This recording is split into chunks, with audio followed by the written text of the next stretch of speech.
Congressman Rodante Marcoleta matapang na nagsalita at binigyang linaw ang totoong nangyaring kaganapan sa pagdinig ng Committee on Good Government and Public Accountability. Mga kamalian ng ilang mambabatas nilantad na matapos aminin ng Sagip Party List Representative na si Rodante Marcoleta na hindi siya nakapagsalita sa plenaryo at tila hinarangan siya ng mga kaalyado ni Speaker Martin Romualdez para hindi matanong ang controversial na Marikina representative na si Stella Gimbo at para hindi mausisa ang mahigit sa 6 trilyong budget para sa taong 2025 at kamakailan lamang nagkaroon ng pagdinig ang Kongreso ng Committee on Good Government and Public Accountability na tungkol sa proposed budget ng Office of the Vice President para sa taong 2025 saan dinaluhan ni Vice President Sara Duterte at Congressman Rodante Marcoleta. Nangyaring pagdinig ay tila nagkaroon ng tensyon sa pagitan ni Congressman Rodante Marcoleta at ng kapwa niya mambabatas nang tinanong ni Congressman Rodante Marcoleta kung ilang government agencies yung may notice of disallowance at dapat ipatawag din para makagawa ng maayos na batas, ay tila biglang pumalag ang ilang kongresista at sinabing tinanggal din siya sa pagiging member ng committee dahil tinanggal na raw ito bilang vice chairperson ng Committee on Good Government and Public Accountability. At ngayon sa isang pahayag, binasag na ni Congressman Rodante Marcoleta at matapang na nagsalita at binigyang linaw at paliwanag totoong kaganapan sa pagdinig ng Committee on Good Government and Public Accountability noong September 18, 2024 kung saan bigla na lamang itong tinanggal bilang Vice Chairperson ng nasabing committee at gusto lamang itong magbigay linaw sa isip ng taong bayan kung ano talaga ang totoong nangyayari ngayon sa loob ng Kongreso kung saan tila hindi na nasusunod ang tamang pagpapatupad ng kanilang mga tungkulin bilang mga mambabatas at tila naaabuso na nila ang kanilang sinumpaang tungkulin. Nang lumabas nga ang balitang ito, marami sa ating mga kababayan ang tila labis na nadismaya at hindi napigilan ang kanilang sarili na maglabas ng kanilang hinaing at komento sa mundo ng social media. At ayon pa sa kanila, ang dami pala talagang mga kongresista na walang alam, nalalaman tuloy. Kahit man lang sana basic procedure, mandatory sana alam nila. Mabuhay po Kong. Basta sa tama, kakampi mo kami. Kahit laban sa mga baluktot na katwiran, laban sa mga crocs, mabuhay kayo ni Inday Sara Duterte. Pagpasensyahan nyo na po Kong, napagutusan lang ang mga yan. Hindi naman kasi sila andyan para sa taong bayan, kundi para kay Tambaluslos lang. Salamat Rodante Marcoleta. Ngayon si walat mga palpak ng ibang congressman. Malinaw talaga ang agenda is pabagsakin ang VP. I think Kong Marcoleta, you need to have seminars to your colleagues dahil parang hindi nila alam ang ginagawa nila. Or baka talagang pang-atake lang ng kanilang kalaban ang hearing na ito. Parang hindi na ito in aid of legislation, kundi in aid of upcoming election 2025 and 2028. We are backing you and all good officials on our prayers that truth will set us free and the truth will shall prevail. Mahirap ang investigasyon kung pinopolitika, kung di ka alyado, yatak ka, kung kaalyado ka, jackpot at yumaman ka pa. Kasi nga alam na namin na kung minsan habang nagsasalita ako, alisin naman nila yung camera, nakapokus sa iba. Ang boses ko na lang ang narinig. Pagkatapos, may ginagawa silang isang technique para yung sinasabi ko hindi magiging malinaw. Kung ang pag-uusapan na yung pakikinig ng mga sumusubaybay. Kaya mabuti na lang, may mga kasama rin ako para sa ganoon ay yung aking mga binanggit doon sa committee at saka kahapon ay naidideliver naman ng may konting kaliwanagan. Well, ito na nga po, Kong. Napunta tayo doon sa... so ano pala yun? Ano ba? Investigation po ba yun?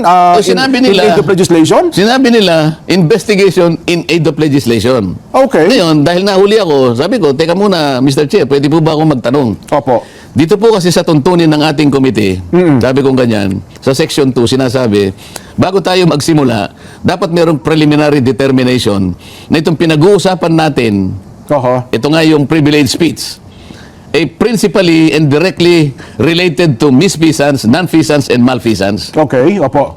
Kasagot-sagot nung chairman. Chairman ng komite, Sabi ko, kasi kung naririnig ko ito, pinag-uusapan nyo naman, confidential fund at saka yung intelligence fund. Oo. Hindi ka ako nabanggit sa privilege speech ka ko ito. Binubulungan siya ng mga Opo, ng staff nasa tabi, niya doon. opo. Marami na siyang staff na abogado rin eh. Opo. Your Honor, sabi niya, hindi lang naman ganyan. Basta sinabi niya, anything that is in connection with public interest. Yung confidential fund and intelligence funds are matters of public interest. Aha. Nandun na ako, Mr. Chair. So, did you make a prior and preliminary determination na yung pag-uusapan natin na intelligence fund at saka confidential fund ay directly and principally Opo. related to malfeasance? Malfeasance, Nasaan ka ko yung order mo? Oho. Nakalagay dito sa Section 4 at saka Section 5, gagawa ka ng order delimiting the investigation. Parang pre-trial order ito, kumbaga sa korte, sabi ko. Tama nga naman. Nasaan yung pinirmahan mong order? Kasi kanya wala ka rito. Basta sinabi namin merong jurisdiction. Hindi nga ganun na nakalagay, there should be a preliminary determination. Oho. Pagkatapos, i-set out mo by means of an order, ano-ano yung parameters, bakit konektado sa malfeasance. Oho. Malfeasance ba, non-feasance o misfeasance? Kailangan mong yan. Kailangan mo ipaliwanag. Nako. May pumatong alam mo naman yung mga agaw na, may gumaganyan-ganyan na naman sa akin. Akala mo naman nakakaintindi yung mga yun. Yung isa, alam mo naman yun, huwag na natin banggitin. Then kung ako naman, wala ba, kaibigan mo naman yung mga yun. Pero doon sa punto ko, ako naging sa bagay. Sa kasamang palad, kaibigan ko nga. Ayun na nga po ko, mga kaibigan nyo, kaya huwag na natin banggitin, baka magdamdam pa, no? Baka naman nag-usap-usap sila kung, kasi dito nabigla ang marami, dati pala kayong vice chair ng committee ito, kanina lang namin nalaman na hindi na pala kayo vice chair at hindi na rin pala kayong miyembro ng naturang komite. Paano kasi, nung ako'y nagpahayag na, Opo. tinatanong ko yung COA, sabi ko, Mr. Chair, I will take advantage of the presence of the representatives from COA. Opo. Tinatanong ko, alin-alin po bang opisina Yan, opo. ang nabibigyan ng confidential or intelligence funds? Opo, oo. Makikita mo yung pagsagot nila, parang alumpihit pang sumagot parang bang hindi nila alam. Ang dami nila ano po, LGU po? Sino nga sa LGU? Ayun. Hindi ba yung mga opisina ng mayor? Hindi naman po. Oo nga, alin-aling opisina ng mayor. Sa dami ng mayor natin dito sa bansang ito, at saka mga gobernador, GOCCs, Office of the President, yung kapulisan, even the armed forces of the and then the intelligence agencies of this country are recipients of intelligence and confidential funds. Sino-sino? Bigyan mo ko ng ballpark figure. Pati ballpark figure. O sabihin mo na lang, marami, medyo marami, o marami. Hindi pa niya masabi yun Wala siyang Because ano man ang sagutin niya doon, sasabi, marami pala medyo marami pala Opo. Ipatawag nating lahat, hindi lang ang opisina ng Vice President. Lahat para may confidential fund sa Kung intelligence ang fund. ginagawa natin, kung totoong gumagawa tayo ng panukalang batas, para mas magandang magawa natin, patawag mo yung marami. Pang lahat. Opo. Hindi itong in-isolate mo lang na isa. Yun ang punto ko Opo. Because I will later move, sabi ko. Doon ako inano na, Ayun. you cannot do that because you are no longer a member. Hindi kayo pwede mag-motion. O, isipin mo? Oho. Gusto ko para wag lang umahahaba lang Tsaka Opo. magkakasamaan lang ng loob Gusto ko sana sabihin, paano niyo ako tinanggal? Sino po nagtanggal sa akin? Hindi niyo man lang ako kinausap. Oo nga. Di ba? Not even a modicum of respect was accorded to this representation in replacing me as vice chair of this committee. At ngayon pala, gusto niyong mangyari, pagka pala inalis ako as vice chair, Opo. automatic pala ako, Hindi naalis din ako ng hindi member. na kayo miyembro ng komite. Paano nangyari yon, Oho. Nelson?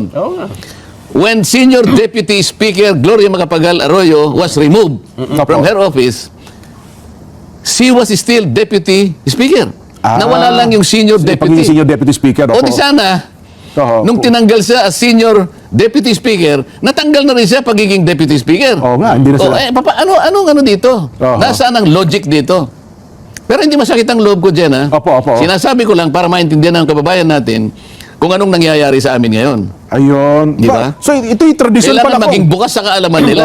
Tradisyon nyo na parang hindi na rin pala ginagalang ngayon ng Kongreso, ng Kamara. Ng ano? Yung tradisyon ninyo na dapat kapag ka may aalisin, at sasabihan man lamang siguro yung mga miyembro. Di ba? Alam mo, hindi lang tradisyon yun, kagandahang asal yun. Well, tama kayo, no? Respeto na lang sa kapwa. Oo. Huwag na Kapwa honorable tao. yung tradisyon kasi medyo malalim pa yun Opo. Ang pinag-uusapan is a customary, a modicum of respect. Oho. Dahil magkakasama tayo. Kultura Kasama Pilipino ako yan sa majority. Oho. Paano ba yung i-text mo ako? Kong, pasensya na may kursunada sa posisyon mo. Opo. Ibigay ko muna sa kanya. Pero member ka pa rin. Halimbawa ganun. Kasi, member ako nun Opo. Yung pagiging vice chair, pribilehyo lang yon. Inalis mo akong, pwede mo akong alisin na vice chair. Pero member ako eh. Saan mo ka ako ibinatay na tuntunin? Wala silang may pakitang tuntunin eh. Opo. Basta okay lang papayag ako. Na kapag inalis mo ako bilang vice chair, naalis na rin ako bilang member, ipakita mo lang sa akin ang tuntunin. Okay na ako.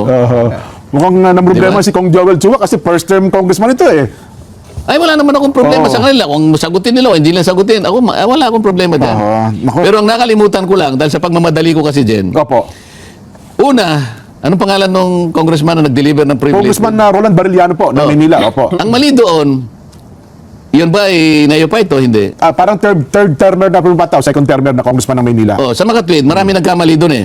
Siya, at saka kung sino man yung deputy, kung sino man yung speaker ng panahon na siya nag-deliver, Opo. pati yung isang batalyon na kasangkot sa opisina Opo. ng majority leader. Oho. Kasi ang majority leader ang bastonero. Tama po. Kaya narito eh, lahat ng kanyang deputy majority leader, assistant deputy majority leader, hindi naman lang nila naisip na kapag ka ang isang panukalang batas, yung bill, ito yung panukalang Opo, batas, panukalang yung batas. budget. Oho. Kapag ka dinideliberate ang isang bill, Okay. kabawal-bawalan na may tatayo sa plenaryo at magdi-deliver ng privilege speech on the same subject matter. Bawal pala yun. Bawal yun. Bawal, hindi lang kami, maski sa Senado magtanong ka, kilala mo naman si... Tama, kung Francis Tolentino, Sentol, opo. Tanungin mo si Tol. Ayun. Tanungin mo si Robin Padilla, baka alam niya. Kay Sentol na lang po, okay na tayo. Tanungin mo kay Senator Jinggoy, baka hindi niya alam.